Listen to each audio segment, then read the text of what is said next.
Ja, så för att vara klart till manstesten i mittlen VUF och Kintel. Vi har akkurat sett en avsmorning i kvinnedesten här. Kintel vann 34-20 av VUF. Vannande får vi en mer spännande dest nu. Ta vi männen till som på en fel och någon bresta samman. Det är alltså en dyster i mittlen nummer 2 och nummer 3 av stiat halvene. VF i lötene av Ørenplosset vid fyrstanstion. Men Kintel är 3 plosset. Det var östen fyrstanstion, men han var spalt en dyst flöjre än VUF.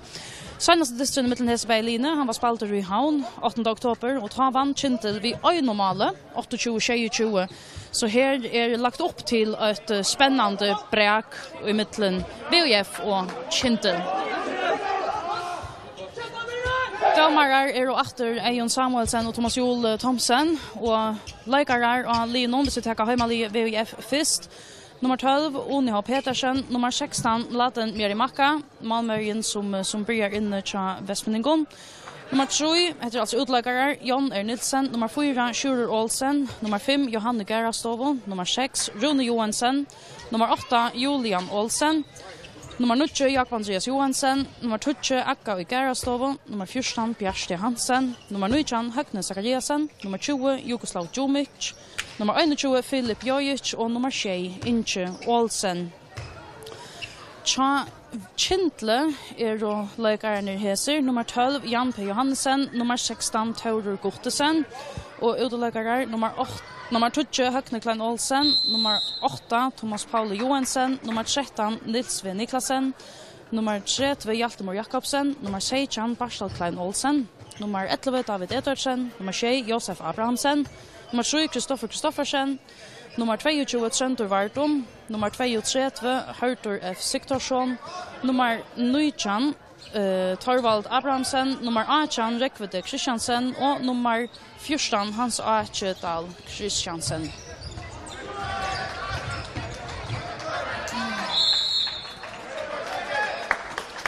Benjarar, Tja Leon Bavon, Tja Kindle och Julian Johansen, orsaka.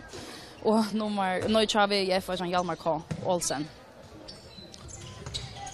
Så Tja Kintel börjar i Alabö, David Edvardsen.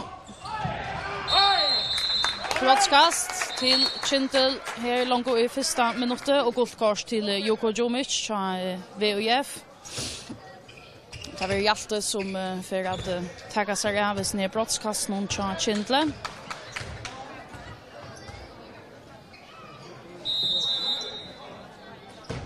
Han skorar tryckt till 8-0.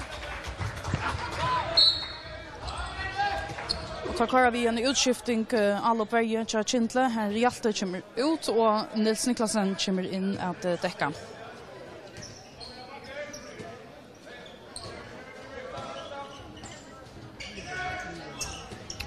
Filip Jojic, en av de allra bästa spelarna i förskolemanshåndbollet.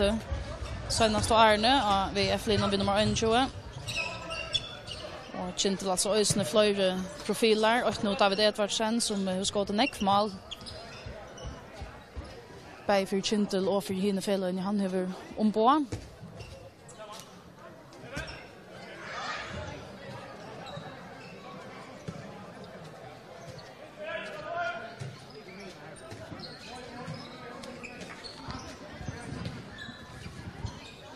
Det är alltså en dyster i mittlen 2 stor fel i förskon handbollet. VF alltså verande förjamästare tar vunnit FM-finalen emot H104 senaste kappingar och vunnit Ösnö i 2015. Och har alltså vunnit förjamästare höjde tillsammans 23 färger. Det är faktiskt bara Kintel som har varit förjamästare oftare än VF. Kintel har varit förjamästare 30 färger tillsammans. Senast var alltså i 2006 så tar jag utan Iva svenskar efter att vinna en ett mästarhöjde.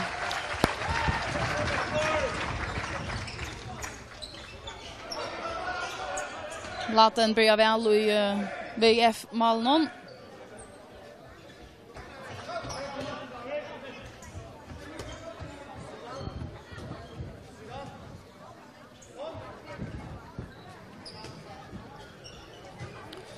Vi måste steipa sikrar kan man då säga att VF alltså har vi steipa vinnare 6 färger.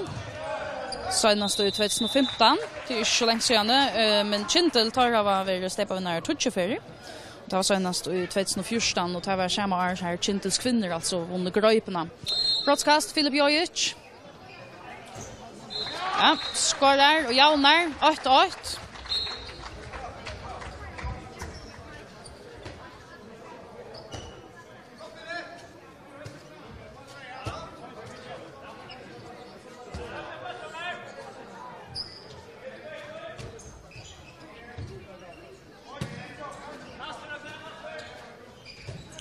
Så Julian ligger rättliga högt uppe och pressar Hjalta.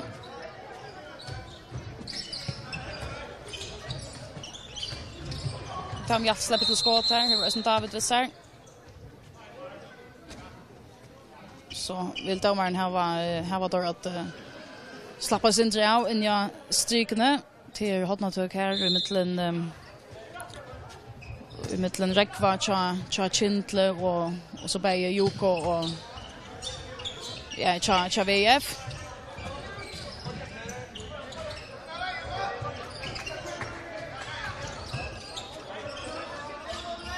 Så det är lite rättliga offensiver VF-spelare nu i varje passion. Här är Bruksla för Ivetrack.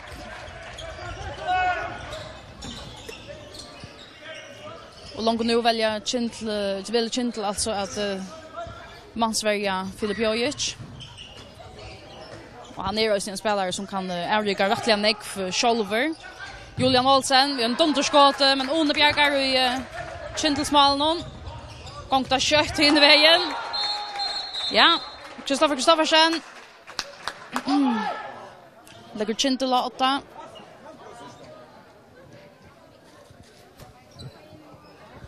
Alltså bär Kristoffer och Omlaten i VF-malen som pressar samman här.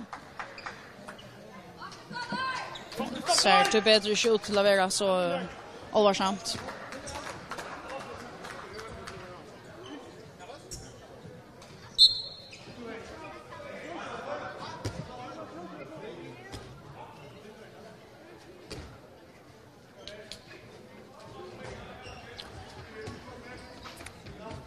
VF alltså vi Filip av vänstra backe, Julian Amine och så Runa Johansson av högra backe. Det är backchetan till Taimon. Det kommer Joko ut och tycker det är en lot i spel någon. Ja, Runa Johansson. Väl spalt här till VF och Jauna efter 2-2. Här till Filcha Spejline. Så ut till att bli spännande, men ännu har vi bara spalt i små 6 minuter av oss ner i distan. Så han alltså 2-2.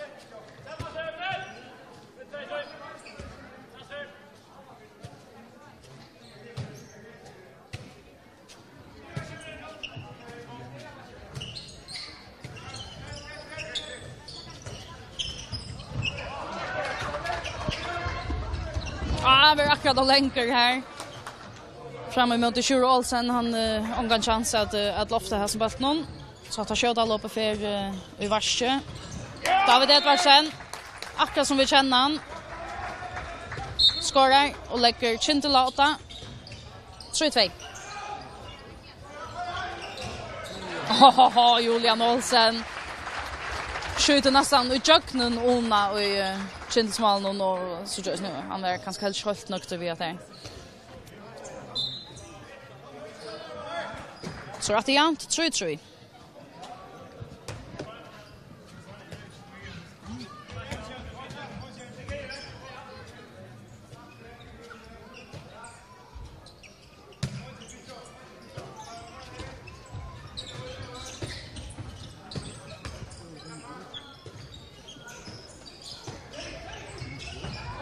Ja, bryter väl i jöknen Julian Olsen här. För Scholver ska det vara ett mål. Ja, det var det. 4-3 till VUF.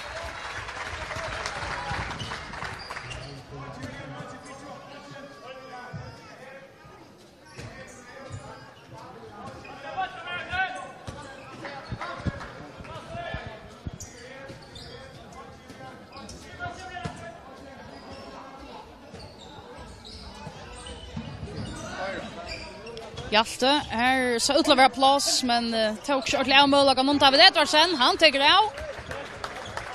Och Jaunar.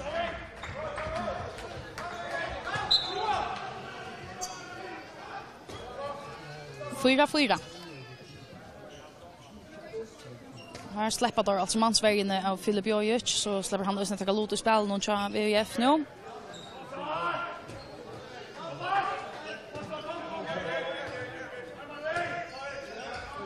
Spelar alltså vid Bjärsta högra vänster, Rona Abachnon, Julian Amine och så Filip av vänstra backe. Så har då Sjur Olsen av vänstra vänster och Jugoslav Djumic i strykande VF.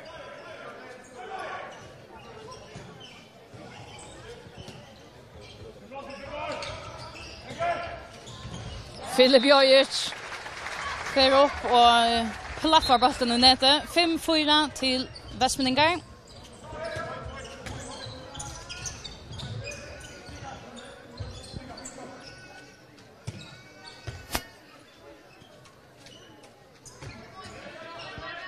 Ja, vill jag då lyckas slå bollen i hjörna, få sin ro och så kommer det så bygga upp efter Kintel, Hjalte, Amine. Över Thomas Paula vänstra backe och David högra backe. Så där VF in vägen Filip.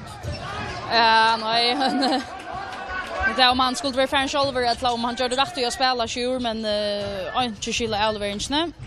Så kan det räfsas till en annan. Ta ver då snä.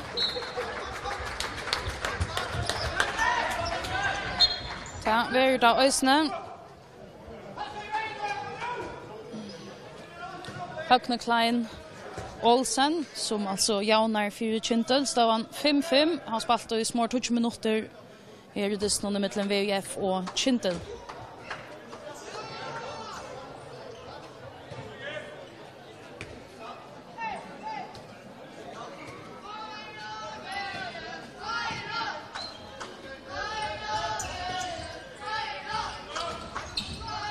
Julian, vi har en mans average. För en Ivemina och sätter bollen i nätet. 6-5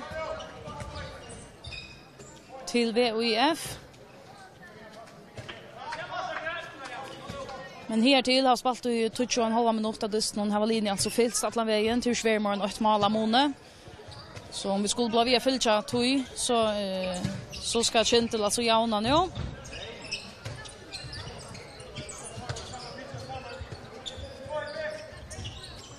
Ja, David Edvardsen, han har kommit rättliga väl från början. Har vi sett flera längskott i mål.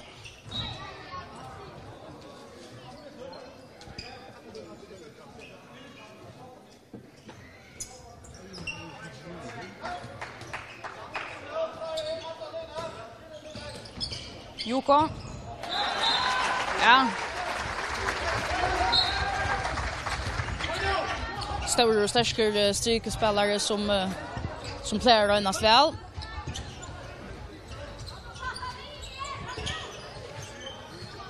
Så Västmanningar efter Omana, 26. Nu har det möjlighet för att komma upp på en 2-målsslåsslå. Filip Jojic ska han göra det här själv. Ja, det gör han.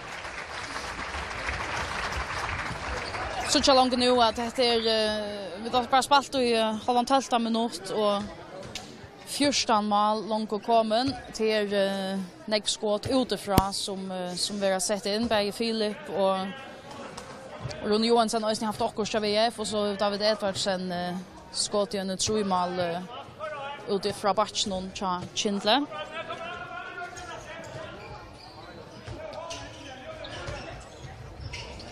Här efter nu Thomas minkar munnen för Kindle.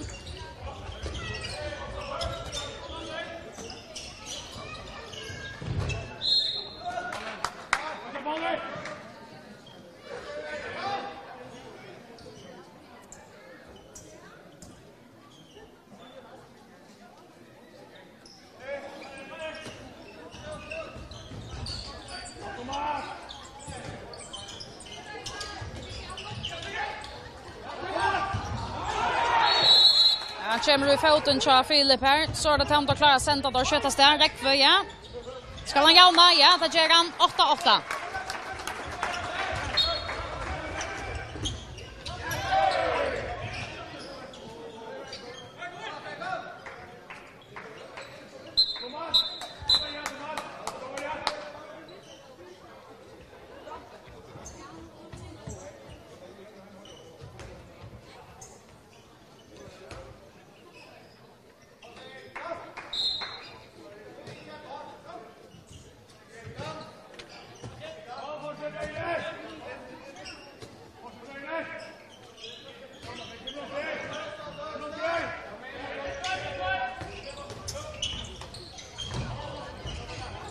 Och Joko hever ösne.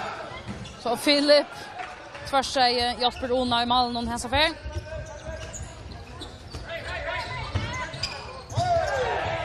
Niklas Thomas. Ja, släppa så i köknen. Och så är Kintel åtta. Filip gör ju ett guldkort i sommarätlova.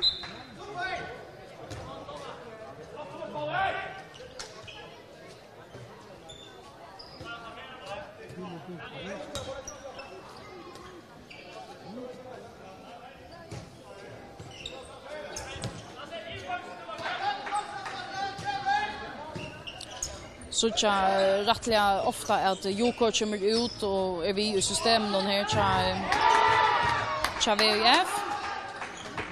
Känns väl lika nog så flöt. Ragnar alla upp. För igen här. Och nu vi har finnar Bjärching.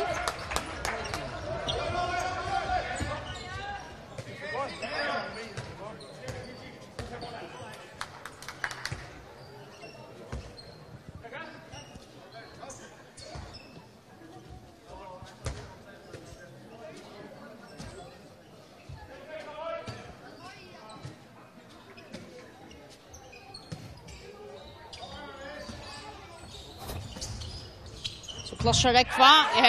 Ja. Fräckt skål här Ösne. Karl Welcher Chinley lötna framför vid 2 mål och nu. Touch 8. Spalt i Ökkarster här i förra halvlek att det står mellan VF och Chintel. Och efter att VF kanske höjer månen första lötna var framför vid normala händiga löter men annars har Line tills rättliga väl. Så är det alltså 2 mål av månen nu och till Chestner och Chinley som har månen. Rune finner fann annars Björn Hansen rättliga väl men här var så brottskast Filip Jojic takes out för Västmeningar och till One Pedersen och i Kintsmalnon. Ja, för någon jag är ganska som att han brast i stancherna men bollen är very mal och Filip Jojic minkar så lös som månen. Touchen till Kintel.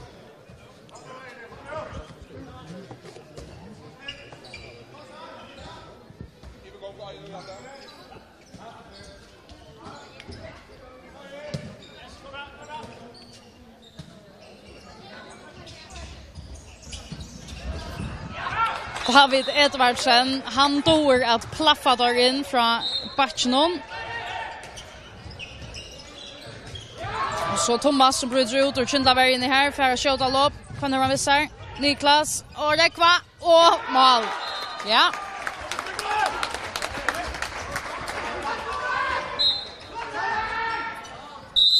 Ja, det var mer än VF-vänjaren trodde att Sucha är timeout. Stavan 12-0 till Kintel. Som jag drog cool. Nej, lossa kan. Lötna så manglar vi också. Vi manglar och lyckas motora och vilja. Vi gör det öliga invecklat för jobbar. Vi spelar köttspel nu. Det kan vi alla. Jag lägger på Elvengar blev vi eller vad. Kom längt ut för vi kan rumspel här. Kom in kvar ferierna. Så får vi möter. Inte komma för tatt på det där förstärker. Okej? Halvtonna sitter 6 mål. Vi väger ja, vi väger som var långt ut i David. Det är han som farligare. Han farligare än sexspelare. Kom fram och igen. Ja. Så kan du bara för Arjen. Ja. Inte mer gång på förra. Okej. Han ser inte spela Arjen. Okej. Andra vann.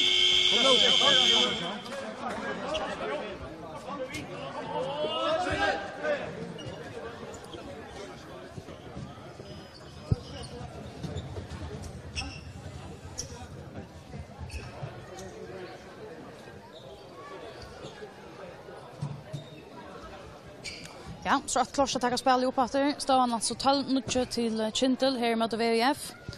Och som vi tar då, alltså VF vid timeout vill jag fick nu komma upp efter ja, det är ödlan förron.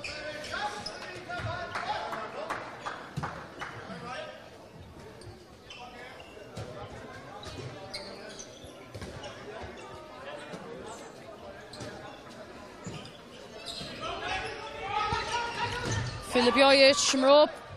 Och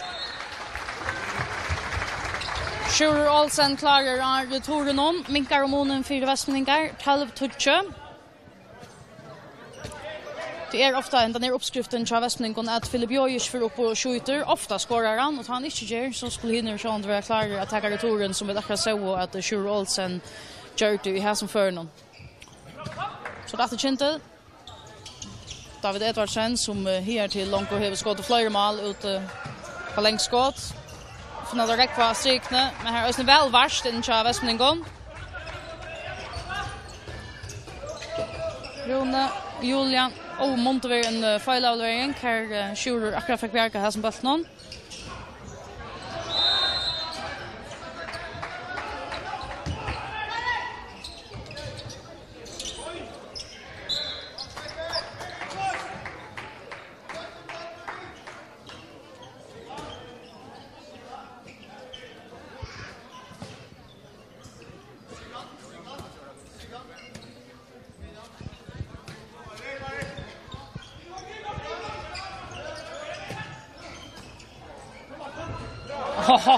Filip Jojic. Tar skita väl, bollen i honom. Helt under nätet någon. Och minkar efter för västmeningar. Här David Edvardsen skjuter att svära efter. Så Kintel alltså var på 2 mål slås då vann 13-11 till Gessner. Julian. Nej, här var inte stryka att spela till.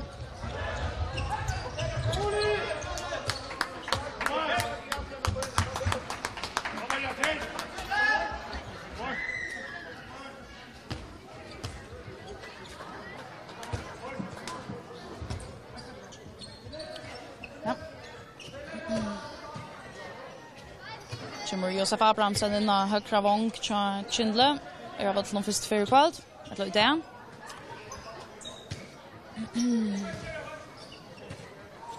Så tror jag att västmeningar nu har pilkat David Edvardsen på 7 spel. Någon man Sverige han.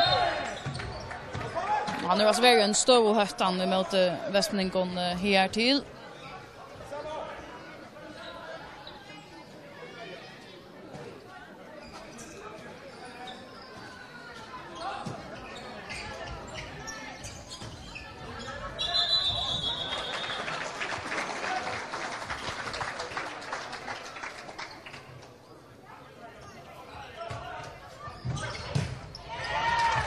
Donjan skott som laten i VF-mål någon här i Lörstad. Sjur kan ut och här Julian. Ja, väl bjärkar till Ona Östny i mål någon.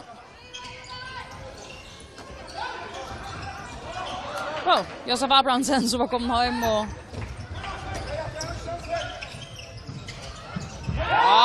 färdliga väl spalt till Josef Abrahamsen här. Först var han runt och han var tjåstarst över. Kom han hem och fick vars 4 och så efter första nian att skåra i skjutaloppet. Det är en effektiv vånker.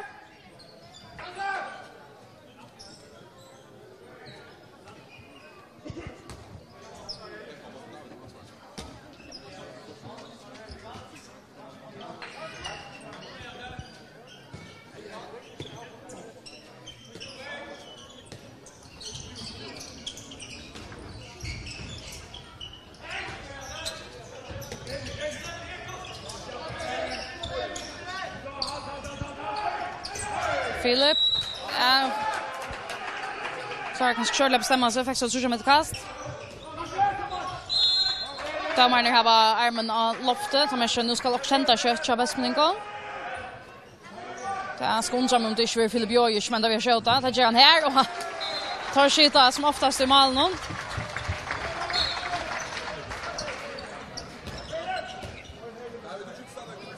Filip Jojic för satt och för i det vi maler minkar ett land skora för VF står han 14-12 till Kintel.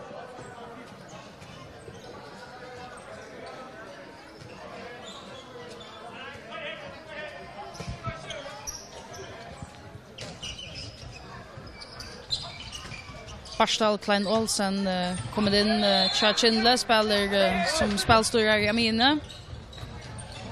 Här gångt det kött fram till Julian Olsen som att skåra för VF så bara ett mål av Mone.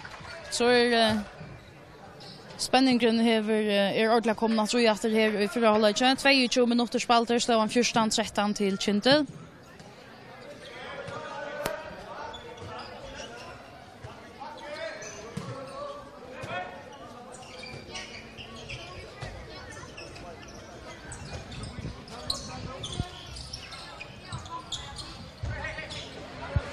Ingen adressa här så avleveringen.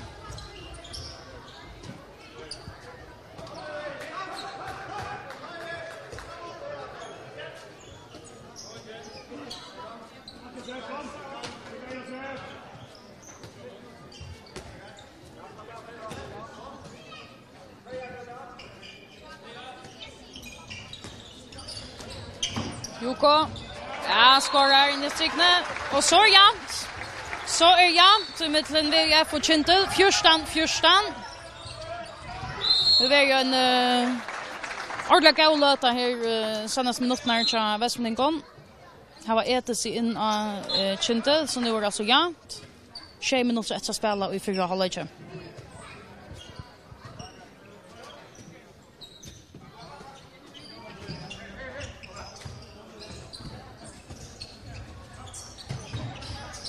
Parstal, har Hjalta visar oss nu och Josef. Släpper han i jöknen här till Roman och Janice. Och så var det bruksta för timeout här till Julian Johansen. Kintels vänjare som är ute i timeout. Står han alltså 14-14.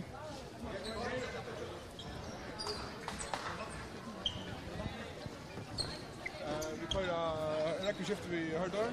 Alla smässiga. Skiftar ut varje alla. Där vi kan ta vägen och där vi har där. Vi skiftar en utstäng till att en svecka ut med en räckor pausa. Det svecka hörde skifta varje alla. Okej? Har du spelat alla på någon svecka under vägen? Bara ta det jag finns Philip. Det är rätt visst. Bara ta det mitt för det. Hjälta vänster bak och högsta vänster bak kör en gång vänster vi hörde vänster. Okej? Så man beväger sig av allt det. Ja. Och vi måste straffa dem att ta det skjuta. Jag måste väck 15 sekunder. Det ska alltså vara mål. Josef Fein, hvis han nu bliver sure på mig. Nej. Hvis det er Philip der det over, så er Josef Fein her. Fortsæt vejen her.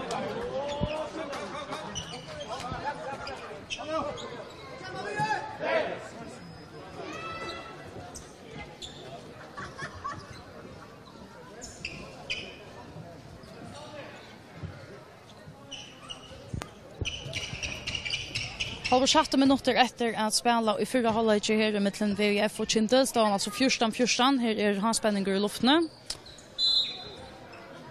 Som onkel vill sagt.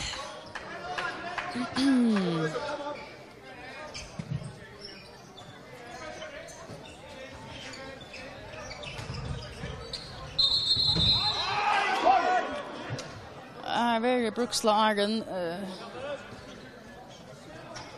Kintsman halda kanske att det var flöjta och tulja, men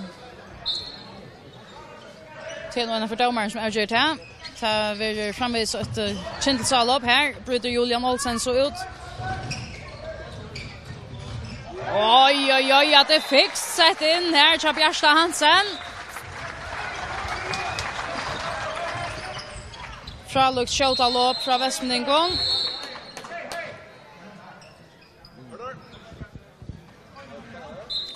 Golfkors här i Mander Rune Johansson som färt här och en brottskast till Kintel. David Edvardsen, toppskytten till Kintel här till idag. För att tänka efter här brottskastet. Här var laten Mary Macka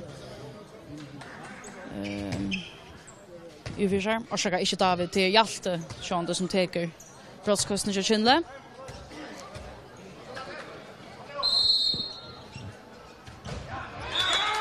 Ja. Skjuter på rätt. Låt den lite andra på inne och så skjuter han bara vid standande på inne så är det ju mer gera vi till. Ja, 15-15.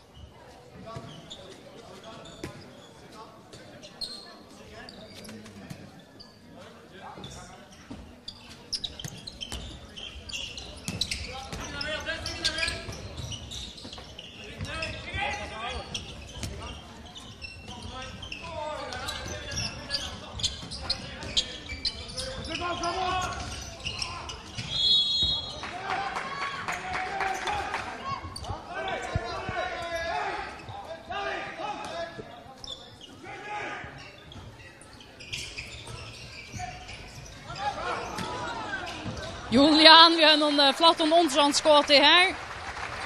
Lägger hemma lige 8, 16-15.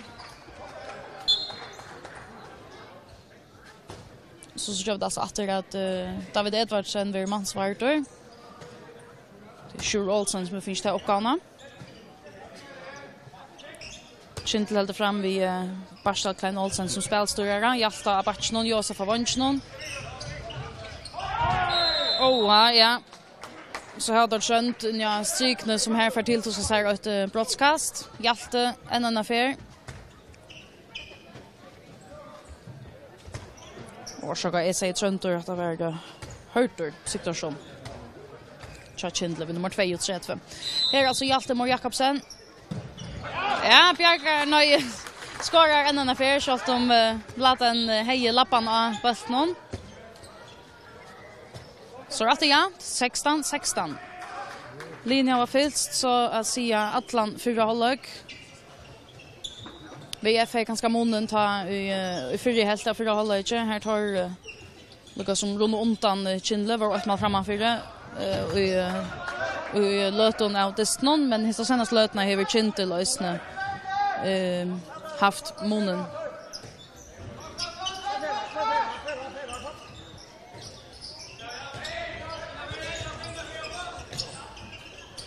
Rune Johansen. Det är en sån stor skåthöjtan utifrån backchetene tja Vestmundingon. Skjøtal opp. For han kan ta enda vei. Malkast her kunde bankeren tja Kindle vel også si at han ble dømt av brottskast til at han var forstyrret av Naganek. Ja, sjekker Kristoffer. Tja Kindle.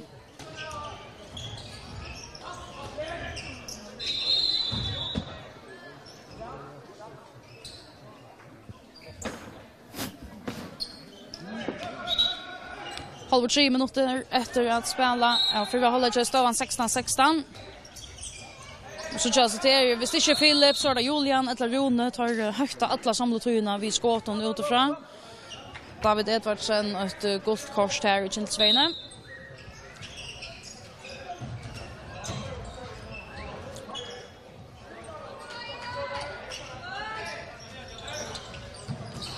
Julian. Så spurningen om armen ikke for å komme opp kjøtt til domaren. Det får han ikke stå til her for Sjur Olsen og sette ballen i nettet utenfra Avansjnon. 16-16.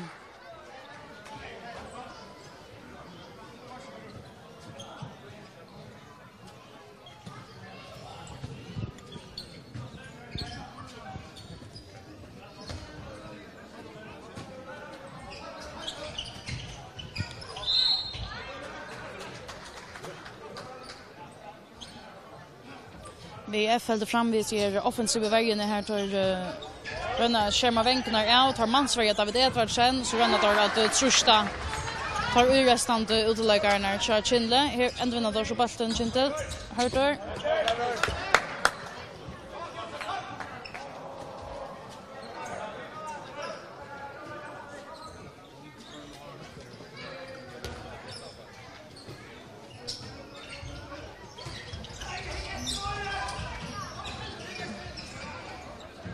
Kristoffer, ja, man hade en bjärka väl i VF-malen. Rastan innara bøyne han klarar att lyfta här tas med nära stanchna till en ganska sent Scholzson bjärking för Vansjnon.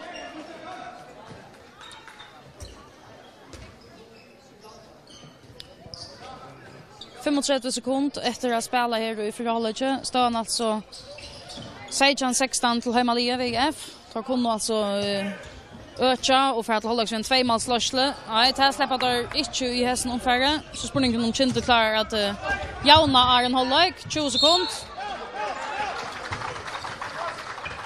Hjalte. Barstal. 20 sekunder efter. Barstal kan ha det där. Hjalte. Det ska komma ett skott om inte så länge till. 3 sekunder. 2. 8.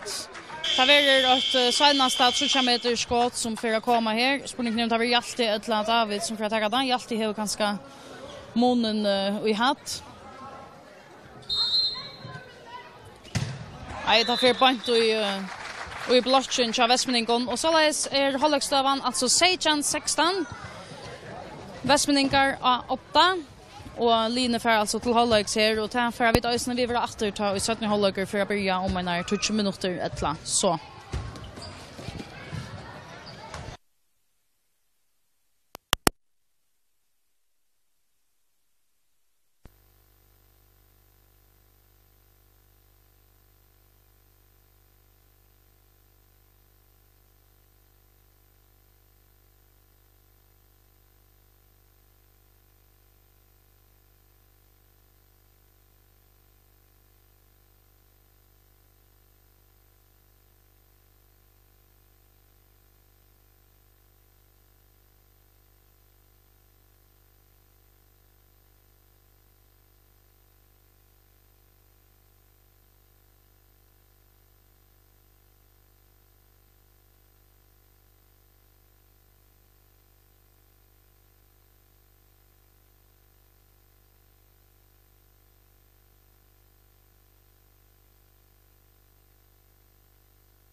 Så för att vara klart till sättna hålla här i Västmanna och det är mellan VIF och Kintel. Stavan alltså 16 till Heimalie VIF.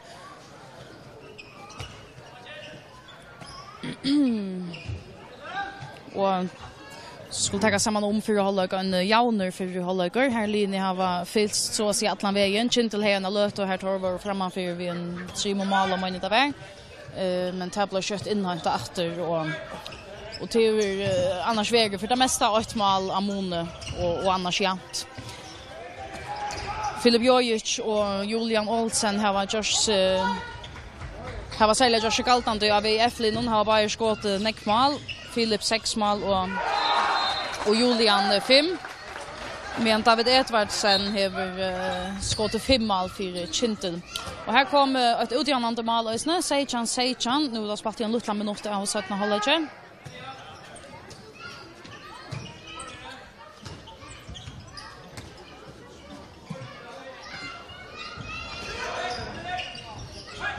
Finna där Joko in i striken. Ja, han tvåt sig in och för ökt efter. Och i samma omfärd en avvärdning till Nils Niklasen. Tja Kindle.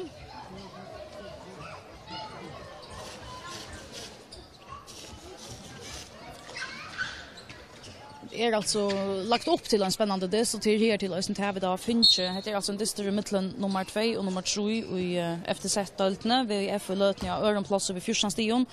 Kintel att 3 plats har varit en 14 stion men har alltså spelat en diss fler än VIF. Och senaste distrin i mitten Hesebergline, han ända ju vid en 8 måls sikre ta i Kintel vann 28-22 av hemmavattle i oktober.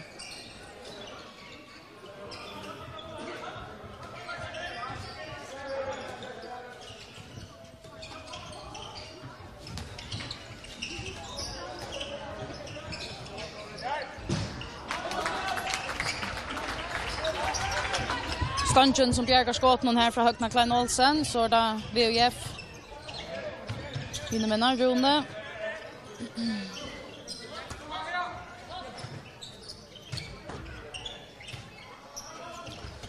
Julian Bjärstö.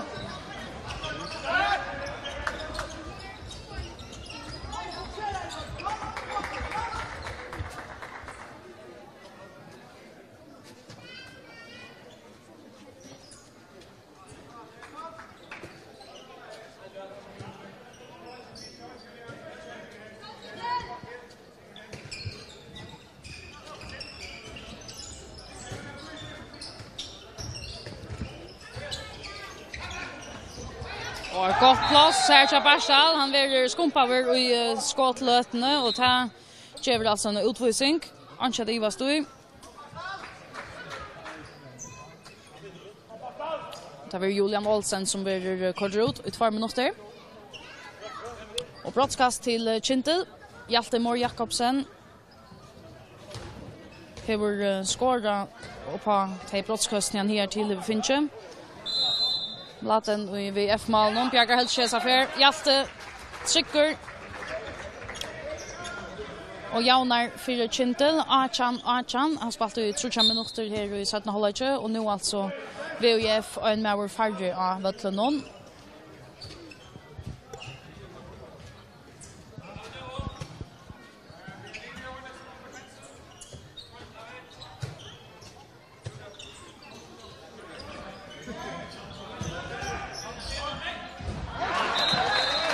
Ja, Julian Olsen. Nej, Rune Johansson och Schaka.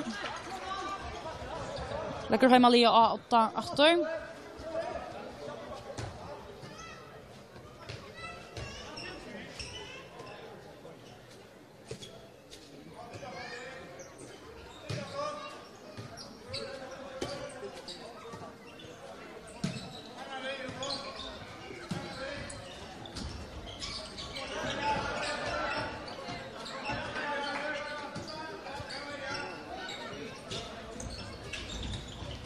Och jag vet ganska plats till Hjalta. Tog inte av målläggarna.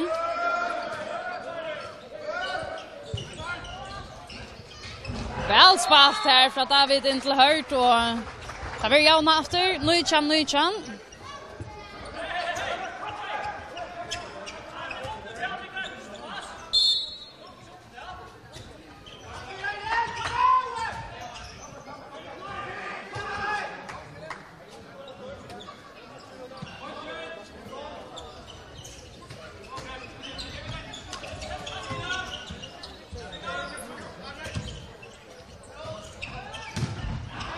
Rune Johansen, men Øystein blokker klarer Kindlaver inn i her.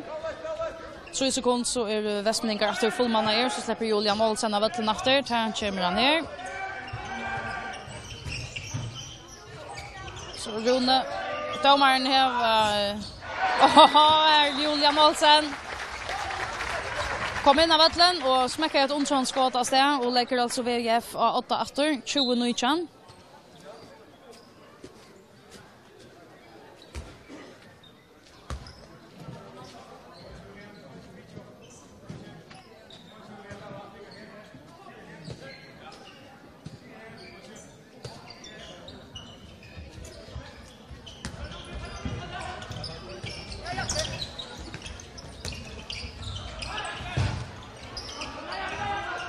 Barsdal tog en ordentlig solo-tur her, men Stunchen stekker honom fra et jauna, så kan Vestmningar lite seg 8-2 mot Malon. Men det gjør at her kommer da, blokker en beiner her som bøtt noen utom baklinjerna, og så hotnakast.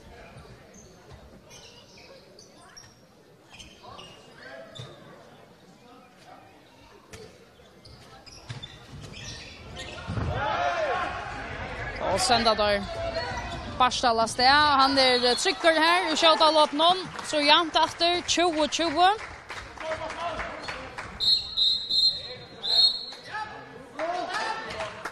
Så är det Jugoslav Djumic från VUF som är kort ut i 2 minuter.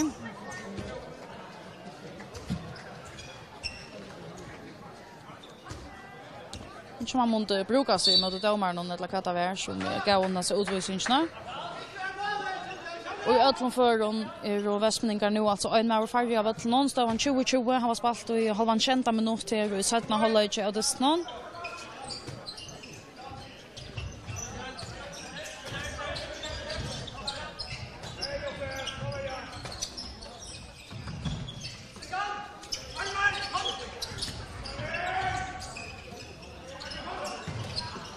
Och nu har vi en finare Bjärking här, annars är det ett gott skott.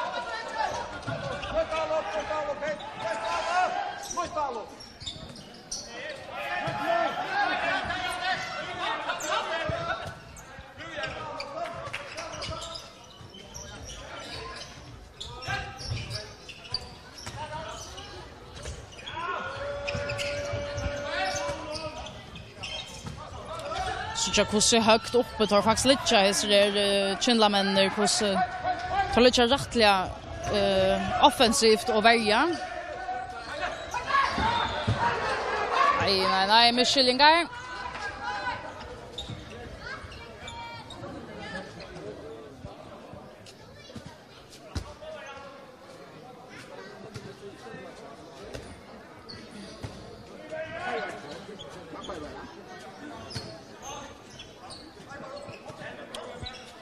En halv minuter att säga att här Vestmningar är i undertale. Ståvan alltså 20-20. Bjärste släpper han i jacknen. För att de får nötet så kommer det kasta av igenom.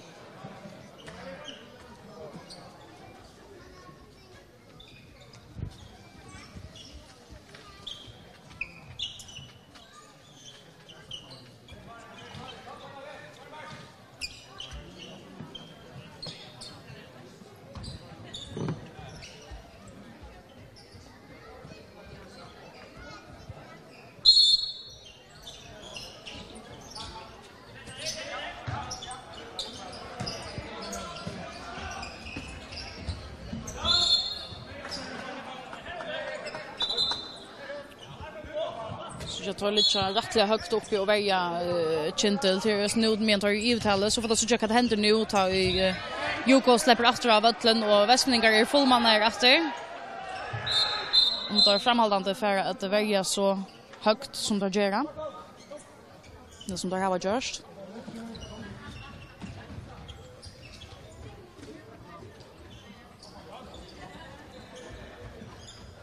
Har alltså spalt i 8 minuter och 20 sekunder. Vi ner sättna halvlek nu.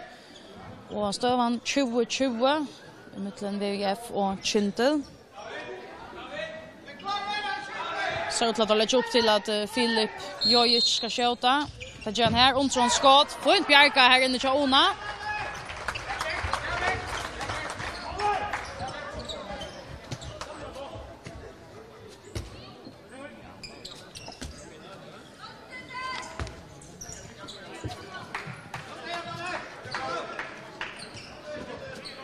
Ja, jag kallar han One, han heter alltså Jan. Jag simpelthen lyser skoft här. Jan Johannesen heter han i Kintlsmalen. Hur steg får inte sig skönaste lötna. Jo, lät en ös nu i VF-malen om vi finner Bjärking.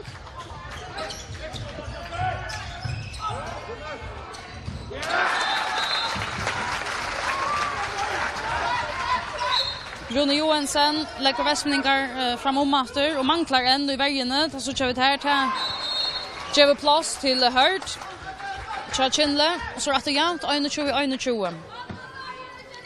Till startar det är mitten kvärt av hesen linon här vid munnen till filtjast jämnt atlan vägen 21-21 nu har spelat i 9,5 minuter och 17,5.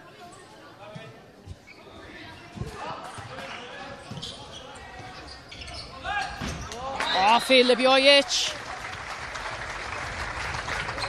Och tar han för upp och skjuter på andra matan så färrar öliga ofta i Malmö.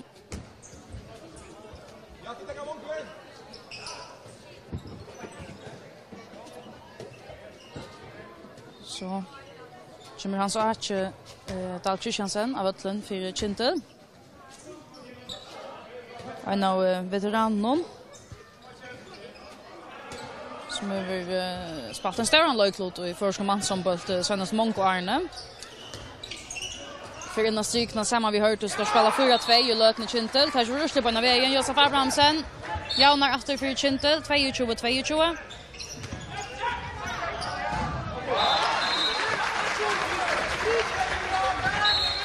Kongo Lukas kött in ändan. Julian Olsen.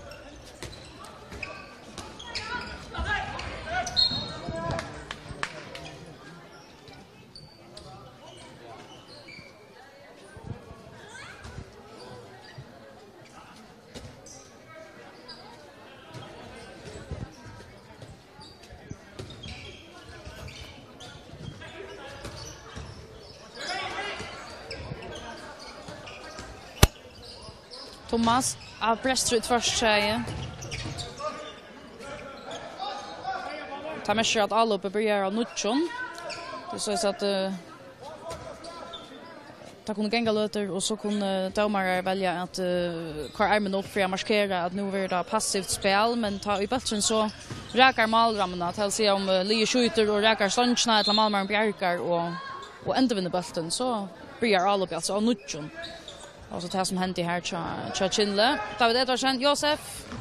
Ja. Han fixar det av vanchen och Josef Abrahamsen. Jaunar efter för Kintel. 23-22.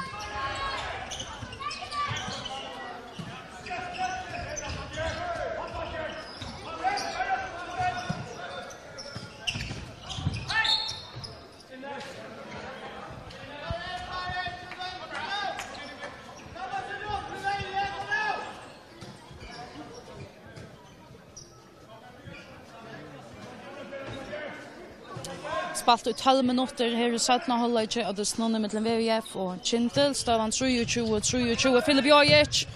Och här kommer Jansen väl ner Bjärka. Och en affär. Dubbelt Bjärking från Jan Johannesen i Kintelsmalen. Han är steg väl så senaste lötna.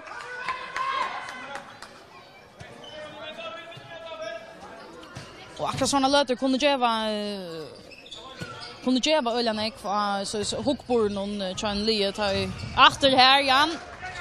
Att man får Bjärka för skotten från någon stor skytta som Filip Jojic till att Filip är gott nog en av timon som skjuter neckmål och efter sett öltne han hoppar upp och skjuter och skorar nästan kvar för så tar man som hesa för som Jan kommer upp och Bjärka flyger som skotten igen så det står en tutning. Att han får en mental antutning och är som för någon fyrstövna. Framvis 23-22.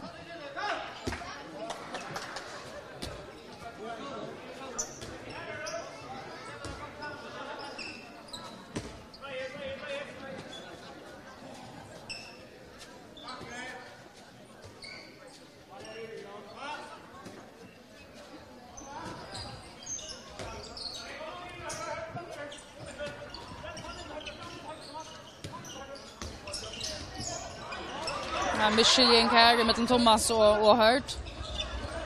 Som är att VF kan komma igen och efter vid de tar släppa fram om.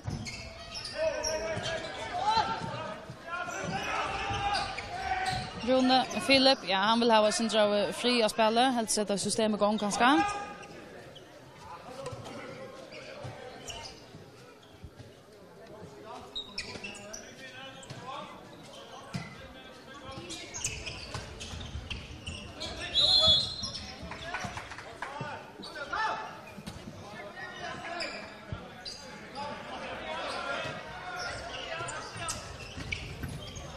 Rune Bjørstad. Kloster Julian. Så Philip. Här blockar 4. Hört Nils Niklasen. Här kommer man till att hur man står för lunch och bollen att man dömde för fet. Och han sa att ju för tvått sig in och prika handa bollen i mål. Och sen så när detaljer kunde få otroligt stor antydning. Målet till ju akkurat lika nästa mot Line. 24-23 till Kintel. Schaffen du stäja Jon och nu en gå löte så det ganska Kintel som har mentala utskott akkurat nu till att alltså Västningar har barst för att släppa jöknen men bät här att Jan hos stäja väl och Kintel smal någon och så har vi Kintel vägen i behöver stäja väl. Ta sätter alltså några sti in att ha kontona men här är alltså pura jämnt med till Berlin. Kintel framför vi öjnormale 24-23. Filip Jojic här är inte Gera vid att skottet. 24-24.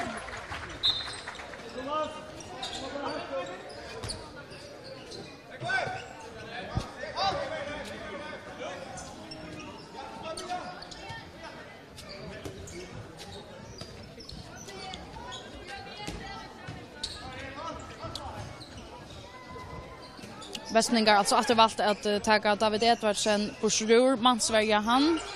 Så det är Josef Abrahamsen. Ja, men han kan höjsna. Och så är Kintel efter framför 25-24. Rune här platsen i strykna så det tar kvar för Fältjes när Bjärste ut av vansnon för Fältjebatten och skorar Jaunar 4 BOF 25-25.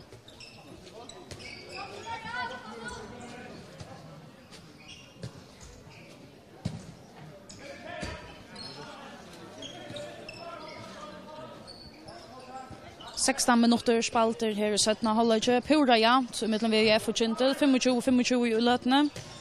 Och det är inte att ta det här mellan kvar om vi får få några vinnare av det att man ändrar vid en jämnlek till att det skiftas om att ha momentum Lineberg. Hjalte. Laten i VF-malen. Tar attacka handabösten. Nu är Josef Abrahamsen där uppe och Holgon Mansvärd och Filip Jojic men han sträcker sig så efter och tar så gjort att lägga sig efter 6-0 vägen. Joko Djumic som annars ju sitter utanför han tog sig till Bojny och Janne så ut kanske har finns ett snott men han är ja till bättre kommen av fötter efter och alltså kom nu in i Stravatlen.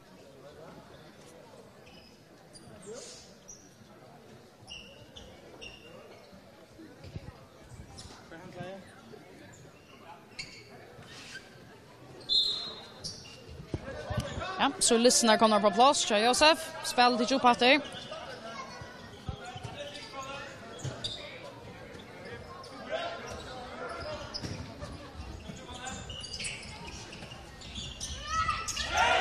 Ja, Bludas inte klumpet umpes lite Inga Olsen som alltså kommer vattlen nu för VF. Plats ut av vansnon. Kan det bli ett mål? Nej. Jan Johansen i Kintsmalen Bjarkar och så för Joko Djumic alltså efter Elvatlen och hesa för tågan så alltså efter till Luskna.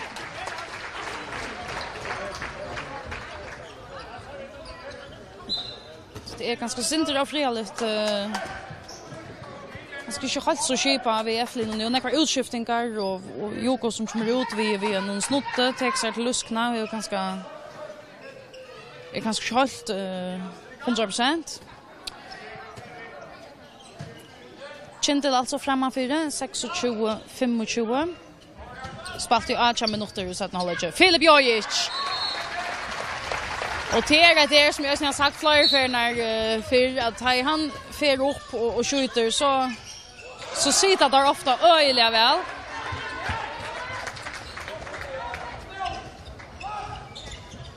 En fantastisk skytte, Filip.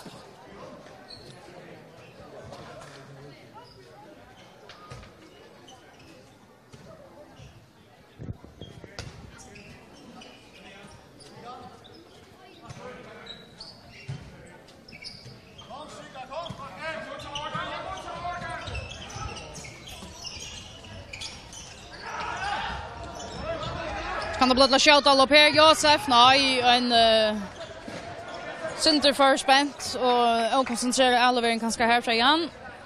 Så hatta för till Spittles.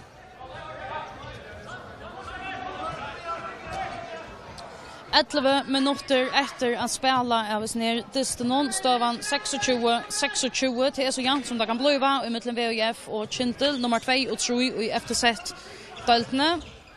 Filip Jojic plaffar bollarna in 1-4 och annan efter. Skott en 8-9 mål nu Filip.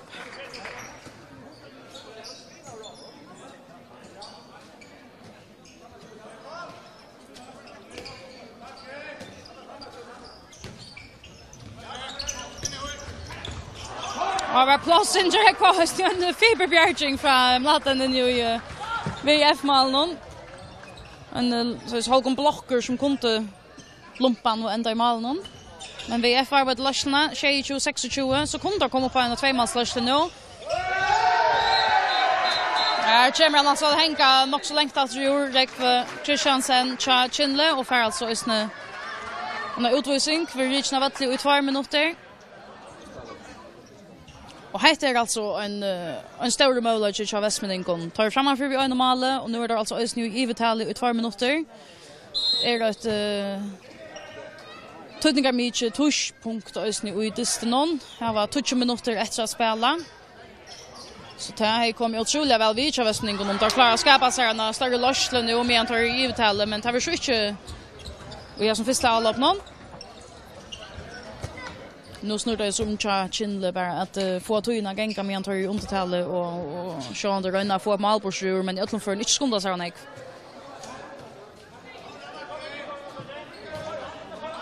så att Västmänningar välja att Mansverige att David Edvardsen och lite ösn rättliga högt uppe och ja nästan ösn Mansverige Hjaltam och Jakobsen. Ta med sig alltså till bara Thomas och han sa inte och Josef efter Kinle att spela. Om hinner bara inte släppa på in. Hörde till ett sådant kast, ett inkast.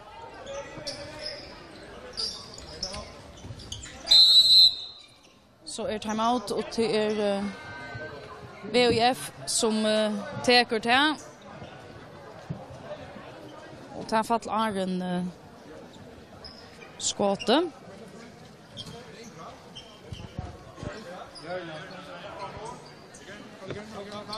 Jag vill försöka hit till Alvar. Jag ska lägga höger backen nu och David ligger höger vång. Jag så tog jag kanske för Ivo. David tog take inkastet. Som höger vång spelar bollen till Jasta. Kanske någon mindre röd spel om att till på. Okej? Ja, om att David man kan föra på lunch. Det är men du vet vad. Ja. Jag hade den kommer. Okej? Ja. Jag var klar innan va? Och så får se. Ja. Det är fine.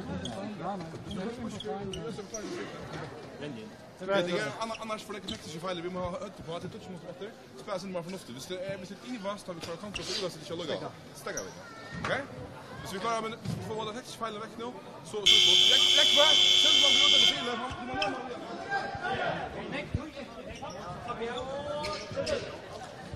Jag tar till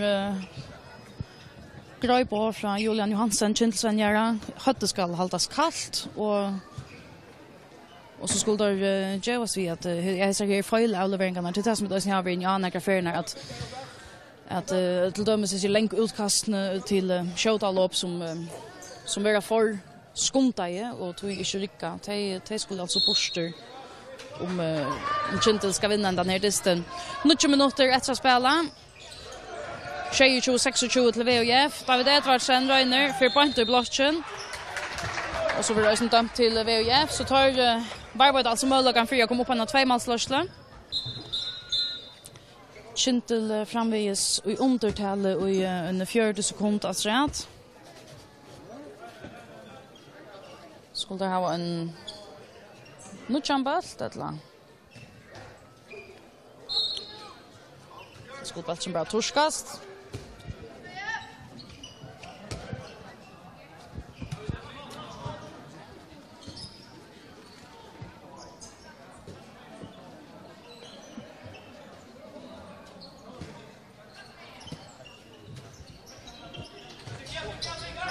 Filip Jojic, han bänkar där in, 1-4 och annan efter. Och så kommer den ner tvåmålslösland till Västmeningar. Den går lite så jag nägar linan nu framför med 2 mål, men nu är då VUF alltså framför 28-26. 8 minuter efter att spela. Men så det 2 mål kunde hämtas öliga kött i handbollen. Ta vid David. Nu ger Kintel alltså att vi har tagit målvägen ut och spelar så vi tjej ut och lökar fram i allop någon. Ta ger vi sån här målvägar men det ger rösten plats trots. Men Jan är alltså kommit ut och hört igen be Thomas komma ut och ösne. Ta i målvägen ska in efter. Så det ska vara nu. Målet ständer hem. Och här stäcker han så tydligt att så happy för Kintel att bollen får på att han är till här. Så timeout i hinnen ända någon. Västmeningar har be om timeout. Tar framför 2 mål. 22,5 minuter spalter. Så att nu håller jag stävan 28-26.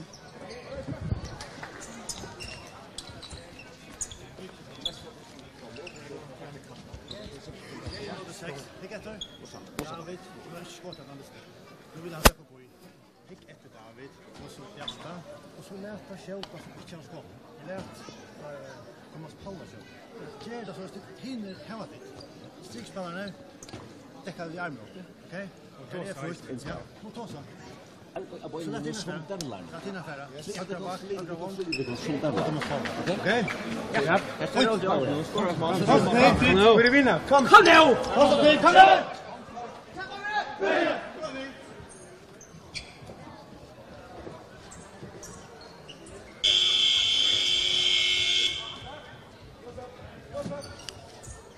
Ja, så för att vara klart 2 mål av Moni, alltså 28-26 till hemmalige VUF.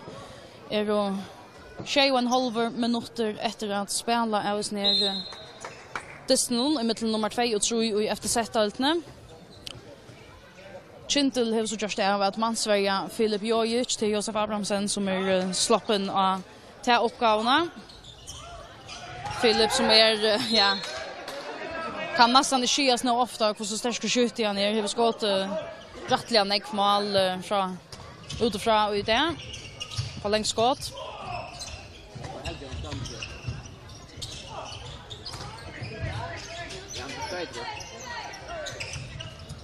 Joko kom den efter och han skorar. Så är det 3 mål av Mone. 26-26. Rekve Kristiansen för Minka och Månen för Kintel. Så spurningen om man ösne för att en 2 minuters utvisning till Runa Johansson. Ja, tack klarar han ösne. Till en lövlinja till Kintel nu. Vi tar 6 minuter efter att spela. Och det annars var det 3 mål av Månen. När de satte nya 2 mål. Och att Kintel nu släpper att vara en med flöjde av Ötlen i 2 minuter. Och till er igen så gör någon diste här till närmast till värde. Pura jämnt och onkel till 8 mål, alltså skiftsdomar vi 8 mål framför så är det 2 och 3 mål knappt ja. Öliga tutningar mycket. Men Sean det här är ju 6 nästan 20 minuter efter att spela. Här kan allt hända än. Nu 22 till VUF och tar alltså i undertalen nu i 2 minuter. Filip Jojic framvis mansvarter. Så ska det gänga kött så Kinley här för vi fotlar för att skjuta all upp men det var kanske ärbilt att skottet för att komma David. Nej, så vill de bara etablera alla spel.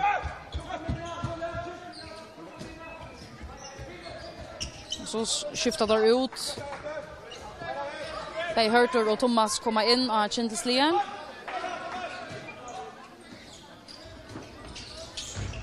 Thomas har plats. För brottskast. Brottskast till Kintel. Och till det här allt sånt i avgörsten. 2 mål av Mone, 6 minuter efter att spela. Och nu alltså brottskast till Kintel. Hjalte Mor Jakobsen, ska han göra det efter? Ja, det gör han! Minkar efter, nu bara 8 mål av Mone. Nu 28 till VUF. Och Kintel alltså framvis så i övertalet till så att VF har var en utvisning. Rune Johansen var reachna av till 2 minuter. Här en går halva minuter efter av 2 utvisningarna. Så fast nu ska man hålla takt till Kintle.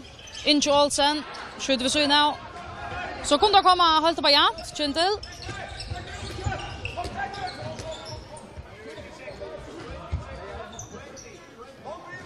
Ja, 15 sekunder efter i övertalet Kintle. Så spänningen om tar vilja skunda sig att bruka han 4 månader eller tar helt vilja bruka sin tog på att skapa plats här. Jag tror plats för Josef Abrahamsen. Så att det pura jämnt 20. VF li efter fullmanna Jokoslav Djumic kommer in av strykna.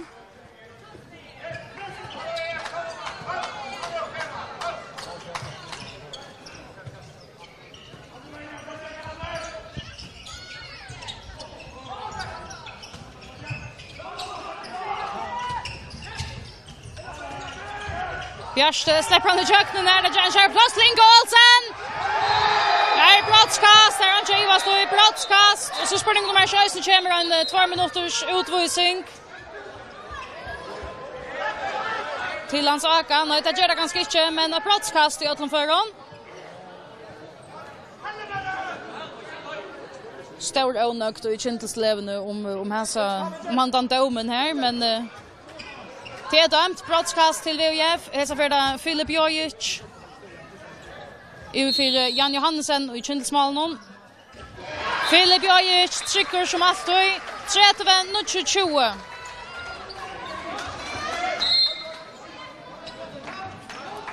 Fyra minuter efter att spela är vi ner spännande distan i mitten Kintel och eller VGF och Kintel.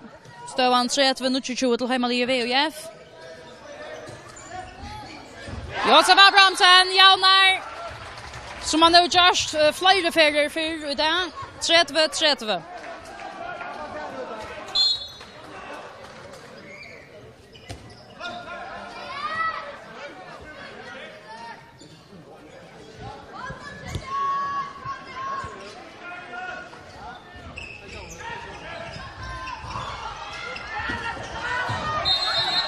Ja, han fick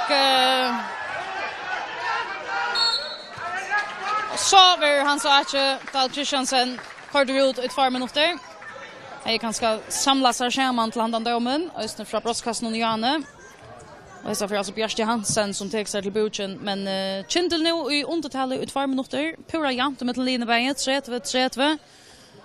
Han var 3,5 minuter efter att spela. Ta färg svårt hastar.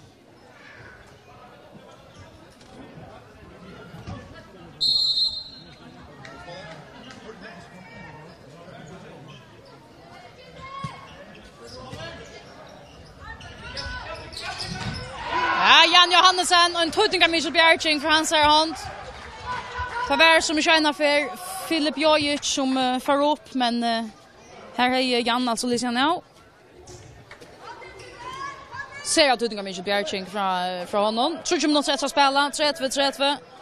Det är alltså så att Kintler i undertalet och jag har annan minut att säga som vi så VF alltså välja att lägga sig rätt längt upp att välja. Thomas finner han hört. Rattliga spuks där jag hört det, men Thomas vinner bollen efter och här börjar alla på så nutjon.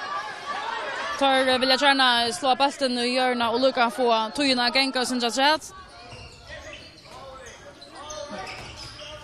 Vi såg att tar jag vill nekvar tangenter att spela på ta ut 2 bra mansvarter och tar ösne är i undertalet Kintel till bara Thomas och Josef och så hörde den strykne sjönde.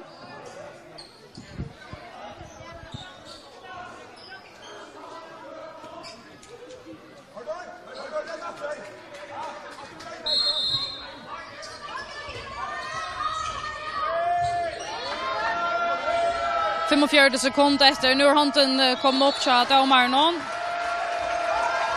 Så nu ska också kända kött. Det var nog David Edvardsen.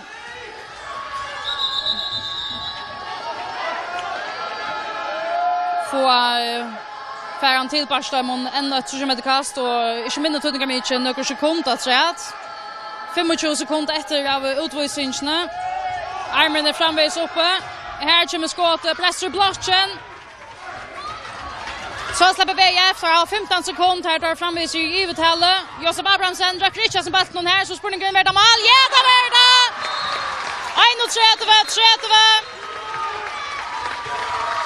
Sjurdur Olsen. Och han var ett väl på studningar mycket att han målade där. Halver andra minuter efter att spela. 31-30 till VUF. Så Kindlesli efter fullmanna. Och så spelar där efter vi tjej uteläkar runt Kindel. Har tidigt malvägen ut och spelar så vi tjej uteläkar runt fram i allopnon. En gång minuter efter att spela. 31-30. David Edvardsen väljer att dribbla. Det skulle han inte ha gjort. Man vinner bollen efter. Vad gör han? Så kommer det kast. Och timeout. Julian Johansen tar timeout. Nu snurrar sig om att slå kallt vatten i blået och Kindle. Hej! Borta. Vi kan en tjej mot 6 nu. Hört du lite här men upp i alden. Du får att täcka då. Okej? Vad ser du vet väl? In i midverna. Josef, vi kan övergång högre. Så spelar till David. Du får stå. Hör du ligger här från arbetar så kollar till på då. Okej David? Hej David. Ja. Och då ut till händer så ränner ut i vägen för Jan Paula. Så måste Paula som för en svecka. Det är ju inte där.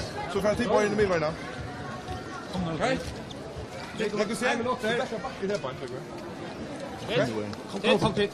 Vi rönnar på handla kött så vi ska nå att allt så. Ja, det är inte för hasta. Vi skulle ha vad det måste ha alla. Ja, vi skulle ju kurser här ha jaunlöj kortet och skian i leven här nere i Kindle. Det är ju till att jag skulle nu göra om jag vill satsa. Hur näkt jag vill satsa för jag får jaunlöj att la säger till 28 sekunder efter att spela. 8 mål av Mone. Kindle spelar vi tjej i mot 6. Tar att målvägen ut och spelar vi tjej ut och lägger om. Och vill jag i öllum förun lägga allt för att få i minsta läge 8 steg och så spurningen kan det vara tog till om där får mål på sjö hästen alla på och hur snägt det skulle skunda sig här det vet man ju helt inte. David Edvardsen Hjalte här plats han skorar 45 sekunder så skulle han målvägen in ta på där här. Jan kommer på plats. Ta färs mer spännande än detta. 31 i mitten VUF och Kindle. En halv minuter efter att spela. Nu har VUF möjligheten. 20 sekund efter att spela. Timeout till VUF. 31 till 18 sekunder efter.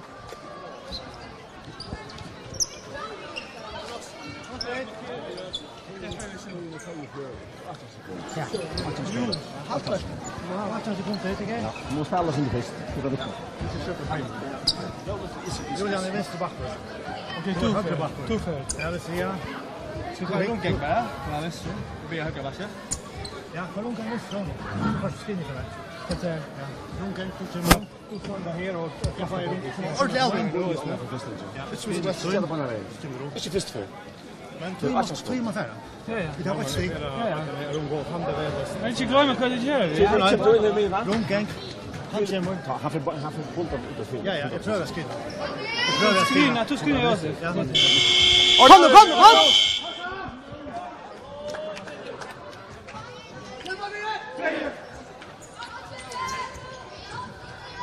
Archan sekund efter att spela är vi snär spännande dysten i mitten VUF och Kindle stövar ner 31 och till alltså VUF som har möjligheten nu tar konno vi har normalt så just serien och tar 2 steg men tar här var långt 8 steg tar här var jaunlag och tar vill jag utanför en halvtuna gänga där hörde vi Inga Olsen säga och i timeout någon här tar så jag vet långt nu tar av en gång skund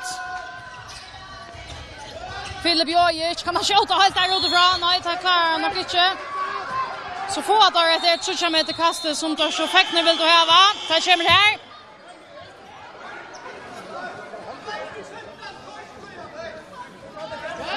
Trutja meter kast. Ett ladnar frikast här utanför 30 metern.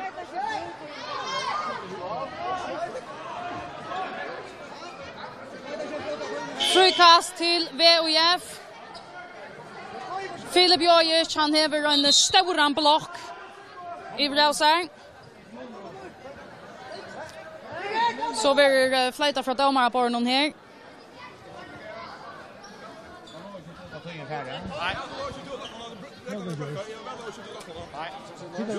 Thomas Paolo för in.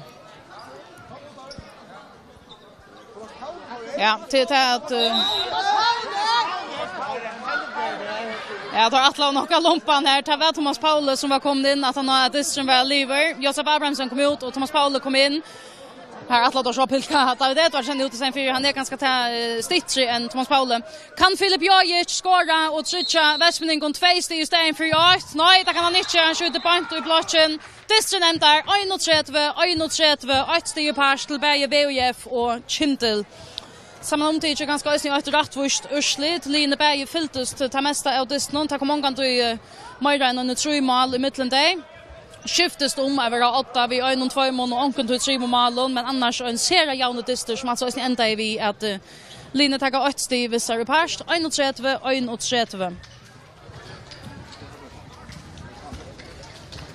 Hetta endar alltså ösne strömmingsna tja okkon i kringkvarsnon i det. Vi har fyllt bæge kvinno og mansdistnon i mittlen VOF og Kintel. Tja kvinnon var ungen spenninger. Her halva i Kintel VOF og han distren enda i 24-30. Men så her i mansdistnon finner vi dverlig spenning for alle pengene her. 31 gjør det endelige urslite og distren i mittlen VOF og Kintel. Sammandrafter av baundistnon verer at sutja i 3-2 i anna kvöld. Hans-Erik Danielsen fotografer och jag heter Maria Siskason. Så vi tackar för okkon ur Höllne i Västmanna.